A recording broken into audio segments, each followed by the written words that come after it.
करवीर तालुक्यातील उसगावमधील नागरिकांना चांगले रस्ते, पायाभूत सुविधा देण्यासाठी पंचायत समिती आणि जिल्हा परिषदेच्या माध्यमातून भाजपचे सदस्य प्रयत्नशील आहेत. उसगावातील अंतर्गत रस्त्यांसह अन्य कामं पूर्ण करण्यासाठी जिल्हा परिषद सदस्य नामदेव वांगडे यांना 1 कोटी रुपयांचा निधी देऊ अशी ग्वाही खासदार धनंजय महाडिक यांनी दिली.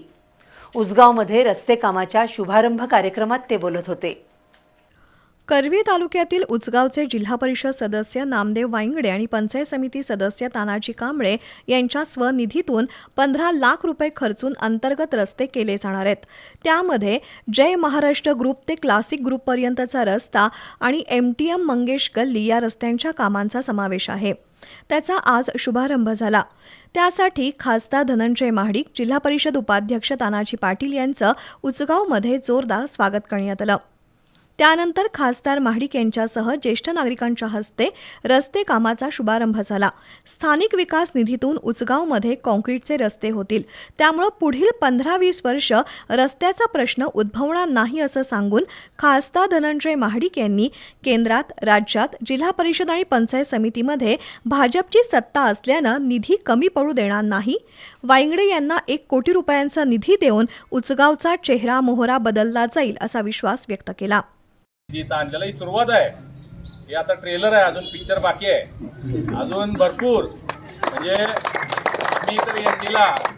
आम्ही एनडीला 1 करोड रुपयेचा निधी देणार आहे. 1 करोड रुपये.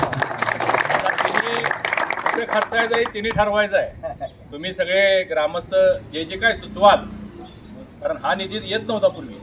आमदार म्हणून अमल माडिक साहेब काय द्यायचे, खासदार म्हणून मी काय द्यायचं, परंतु आज तुमचा सदस्य झाल्यामुळं हक्कानं तुम्ही अनेक गोष्टी करू शकता. तुम्ही आजच वाचलं असेल की आता शिक्षणासाठी, आरोग्यासाठी वेगवेगळ्या योजनांच्या माध्यमातून भरीव निधी राज्य सरकारनं देण्याचं मुख्यमंत्री महोदयांनी आज पेपरला वाचा तुम्ही घोषित केलेलं आहे. त्यामुळे भविष्यात आपल्या मुलाबाळांना चांगलं शिक्षण मिळण्यासाठी शासकीय योजना त्याचा लाभ देण्यासाठी प्रयत्नशील राहतील आमचे सदस्य. यावेळी ग्रामपंचायत सदस्य तलहा मणेर, महालिंग जंगम यांनीही मनोगत व्यक्त करत विकास निधीची मागणी केली. ग्रामपंचायत सदस्य रमेश वांगडे यांच्यासह आजी माजी पदाधिकारी आणि ND ग्रुपचे कार्यकर्ते या कार्यक्रमाला उपस्थित होते.